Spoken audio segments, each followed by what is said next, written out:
Hello à tous, ici Antéphile. Je vous retrouve aujourd'hui pour une critique cinéma pour parler de l'anthologie Nightmare Cinema, d'abord présentée au Fantasia International Film Festival le 13 juillet 2018, avant d'avoir une distribution limitée en salle aux États-Unis à partir du 21 juin 2019, pour être ensuite distribuée en vidéo et diffusée sur la plateforme de streaming Shudder.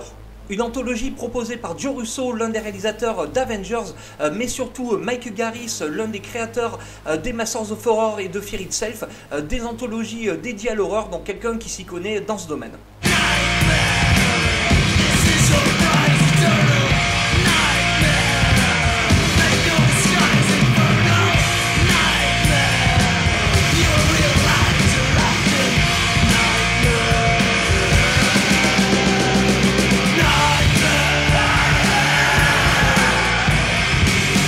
Petite précision que j'allais presque oublier, les sketchs sont proposés dans l'ordre du moins bon jusqu'au meilleur.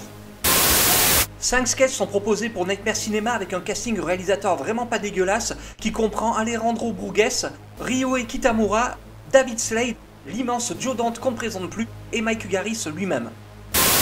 Malheureusement, c'est le réalisateur que l'on attendait le plus qui nous offre le segment le plus moyen de ce Nightmare Cinema. L'ombre de David Cronenberg plane sur le segment de Joe Dante et sa basique histoire de chirurgie plastique qui ira bien au-delà de ce que la pauvre patiente aura décidé de subir pour plaire à son compagnon. La trame n'est pas déplaisante mais reste très simpliste et maintes fois vue et revue, et son final n'apporte rien à l'ensemble et que l'on a vu venir de loin. La réalisation de Joe Dante n'apporte rien de notable non plus à l'ensemble et l'on ne retrouvera en rien de l'univers du cinéaste déjà établi dans sa filmographie et qui se révèle aussi froide que la clinique dirigée par Richard Chamberlain que l'on ne s'attendait pas à voir dans un métrage horrifique et que l'on aurait presque oublié depuis les deux Allen Quatermain.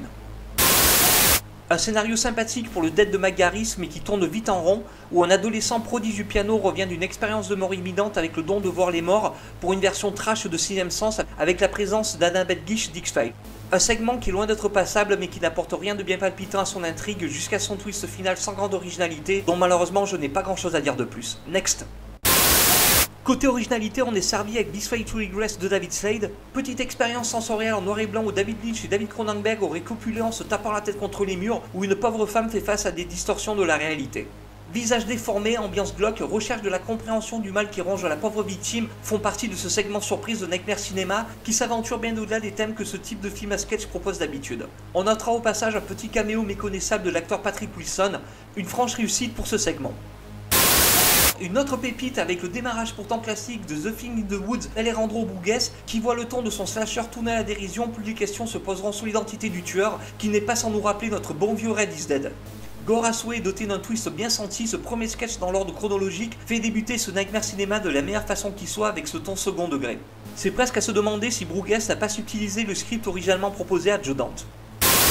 On termine avec la cerise sur le cadavre qu'est Match It, délire aux frontières du bis italien pourtant réalisé par le japonais Ryohei Kitamura, se déroulant dans un institut catholique dont les écolières se font posséder tour à tour par le démon Match It pour punir les actes sexuels sévissant porte close. Comme je viens de le préciser à l'instant, Match It est un hommage direct au cinéma d'horreur italien des années 80 et plus particulièrement aux deux démons de Lamberto Bava, et sa BO aurait pu être concoctée par un Dario Argento au top de son art qui en fait pour ma part le meilleur segment de Nightmare Cinema et que l'on aura envie de revisionner indépendamment des autres sketchs. Et pour vous en laisser la surprise, je passe sous silence sa grosse scène de démembrement que vous étiez loin de vous attendre à voir dans ce type de film à sketch.